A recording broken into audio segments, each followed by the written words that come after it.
Գյուրջան Կասկադ, հասանելի բնակարաններ 65 ամիս մարման ժամկետով։ Գրառում էր արել եկեղեցուն, եկեղեցականներին վերաբերյալ հոգևորականների, դուք ինչպես եք վերաբերվում դրան։ Ինչին։ Գրառմանը, որը հայոյանքով էր ողողված։ Նախ պետք է նշեմ, որ նշեցիք ինչու ենք այսօր այստեղ, տևական ժամանակ է, որ պետությունը շատ մեծ ծավալի ներդրումներ է անում մեր բուհերում եւ նաեւ գիտահետազոտական կառույցներում եւ Երևանի պետական համալսարանում ձևավորվել են նոր հզորություններ։ Այսօր կունենանք առիթ միանգամից մի քանի այդպես ձևավորված նոր ենթակառուցվածքները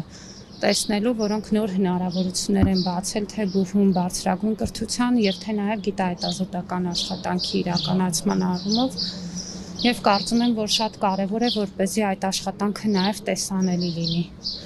Ու այսօր այստեղ եմ հենց այդ նպատակով։ Կրթության նախարար եք, տիկին նախարար, եւ ինչպես եք վերաբերում, երբ որ կրթությունը նորաձև է արշավի նաեւ մասնակից, երկրի վարչապետը նման բառապաշար է օգտագործում եւ հայոյում է սրբազանին հոգեվորական։ Ես կարծում եմ վարչապետը ինքը մեկնաբանել է իր գրառումը եւ ավելացնելու որևէ բան չունեմ։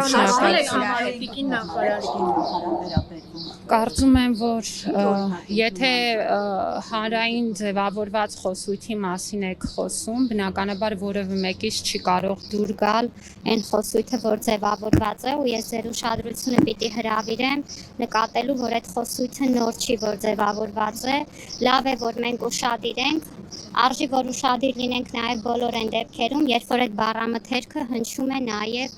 տարբեր կողմերից, այդ թվում օրինակ իմ նկատմամբ։ Գիտեք, բնականաբար որևէ մեկը չի կարող արդարացնել այդ խոսույթը, մենք շատ տարբեր քննարկումներ ենք ունեցել, նաև առիթ ենք ունեցել կառավարության նիստում էլ այդ հարցերից խոսել եւ կարծում եմ ավելի քան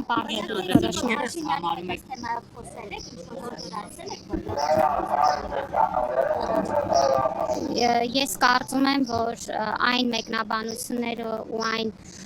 վարչապետի կողմից նաև այն հավելյալ գրառումները, որ արվեցին, ավելի քան պարզ են դարձնում։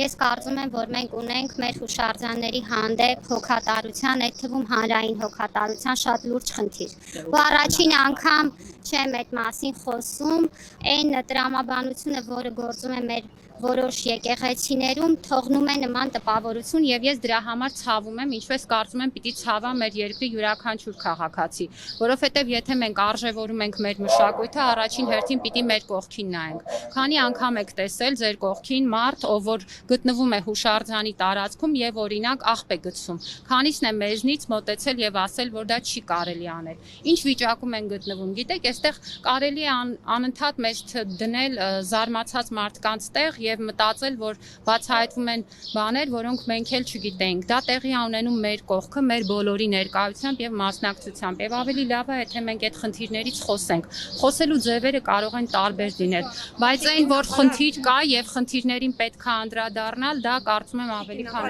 ներկայացնեք, որ ֆակուլտետում ինչ լաբորատորիա է։ Այստեղ մենք լինելու ենք մի քանի ֆակուլտետներում, հիմա կոնկրետ ֆիզիկայի ֆակուլտետում ենք դիտելու ձևավորված նոր ենթակառուցվածքները, առիթ ենք ունենալու նաև կենսաբանության ֆակուլտետ գնալ։ Երևանի պետական համալսարանը մեր ամենադինամիկ զարգացող բուհերից է, գիտական հրապարակումների թիվը այստեղ, նաև այն ֆինանսավորումը, որ իրենք կարողանում են ստանալ մրցակցային հիմունքներով հենց գիտության համար, ցույց են տալիս, որ հետազոտական համալսարանը, իդեմս ԵՊՀ-ի ամբողջությամբ ձևավորվում է եւ այսօր առիթ կունենանք դա տեսնել։ Շնորհակալություն։ Նախարար մի կարճ հարցել, դուք ինչ եք կարծում, հայոյանքը կրթելու գործընթացում օգնում է։ Գիտեք, ես հասկանում եմ ձեր հարցադրումների տրամաբանությունը, ոճը, մոտեցումը, ինքս կարծում եմ, որ մենք պետք է շատ ուշադիր լինենք հանրային խոսույթի նկատմամբ, դա դիտում եմ նաև կրթության ուղիղ խնդիրը, մենք առիթ ենք ունեցել նաև խոսելու, որ ընտանիքներում են երեխաներին սովորեցնում որոշակի անպարկեշտ բառեր եւ որևէ կերպ չեմ կարող համարել դա ընդունելի, որովհետեւ կարծում եմ, որ մենք բոլորս կարող ենք միասին խոսել, քննարկել, ունենալով տարաձայնություններ եւ դա կարող ենք անել մեր լեզվի հարուստ բառապաշարով։ Բայց դրա համար արդյոք պետք չի, որ օրինակ լինեն հենց երկրի ղեկավարները, բարձրաստիճան պաշտոնյաները, այսինքն այստեղ ով պետք է սկսի, հասարակ մարդիկ, քաղաքացիները, այստեղ ով պետք է այդ գործընթացը սկսի։ Բոլորս։ Շնորհակալ։